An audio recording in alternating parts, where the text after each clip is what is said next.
How many of you got in your car and sent a text message, ate something, or applied lipstick at a red light? According to NHTSA.gov, in 2015, more than 3,477 lives were taken from distracted driving. Today, we will talk about the dangers and repercussions of distracted driving and how it comes in many shapes and forms. First, with busy hands. Second, with busy minds. And lastly, the monetary consequences. First of all, how many of you drove into work or school today and had your cell phone within arm's reach? Did you receive a phone call or did you send a text? That is busy hands.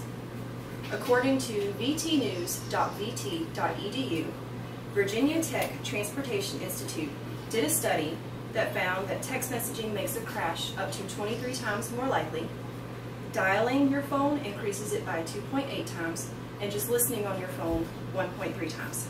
It doesn't take much, and by that I mean according to NHTSA.gov, 5 seconds is all it takes to travel 100 feet at 55 miles per hour. In 2013, I got into a car accident that resulted from the other driver texting and not paying attention. He hit my car head-on, and that resulted in hours in the emergency room, 2 surgeries, and hours of occupational therapy, and still, to this day, I do not have 100% range of motion in my wrist. According to CNBC.com, Car and Driver magazine conducted an experiment to see if texting and driving is more dangerous than driving under the influence. They placed a red light device in the vehicle that alerted the driver when they need to hit the brakes. Driving unimpaired, it took the driver 54ths of a second to respond and hit the brakes. Legally drunk, it added 4 feet. Answering an email added 36 feet, and sending a text message added 70 feet. And during this experiment, the driver was traveling 70 miles per hour. Say you've had a long day at work, and you really just don't want to go home and cook. It just seems too easy to hit the drive-thru. So when you're in the drive-thru, you decide to order a combo. Chances are you're going to eat it in your car on your way home, right? Eating while driving forces you to either drive one-handed or with no hands and using your knee. How can you resist dipping your fries in the ketchup? Say you spill your ketchup or you spill your fry. Chances are you're going to try to immediately clean it up and locate the fry, because if you forget about the fry, stink up your car later. What if you stopped through Starbucks and you ordered your pumpkin spice latte and the barista did not put the lid on all the way? You're going down the highway traveling 45 miles per hour and you spill a hot coffee down your front. It's going to hurt. It's hot coffee. You're going to jerk and resulting jerking the wheel. According to drivesafely.net, those who eat while driving increase their chances of having an accident by 80%. Once you've eaten your combo, you're going to want to fix your lipstick. According to InsureTheBox.com, in 2009, 450,000 crashes resulted in women applying their lipstick behind the wheel. Now that we've talked about busy hands, the second danger in distracted driving is having a busy mind.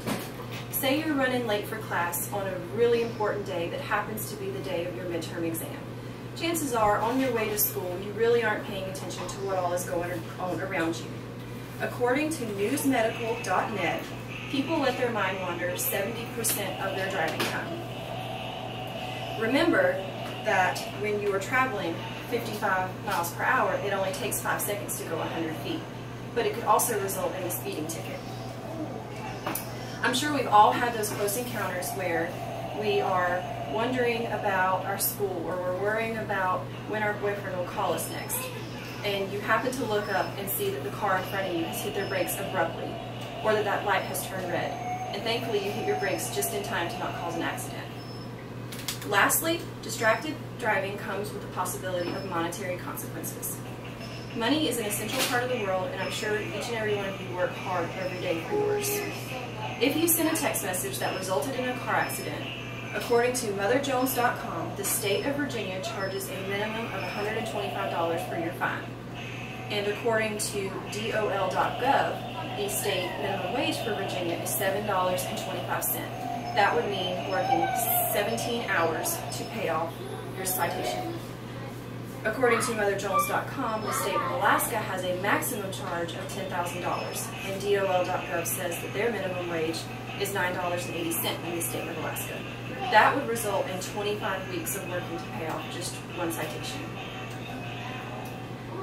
If you got a ticket from an accident that resulted in texting, chances are that your car insurance premium may go up. According to Insurance.com, in the state of California, the average rate increase over the year was $688. That breaks down to about $57 more per month on your car insurance bill. Today, we talked about the dangers and repercussions of driving distracted and how it comes in many shapes and forms. First, with busy hands, second, with busy minds, and finally, the monetary consequences. I'd like to end with a quote from Travis Bernhardt, who won the Williamson County Stop Texting and Driving Scholarship. He wrote, "A mere 5 letters can change someone's life forever. So please, think twice before you send that text message, apply your lipstick, or drive anyway distracted." Thank you.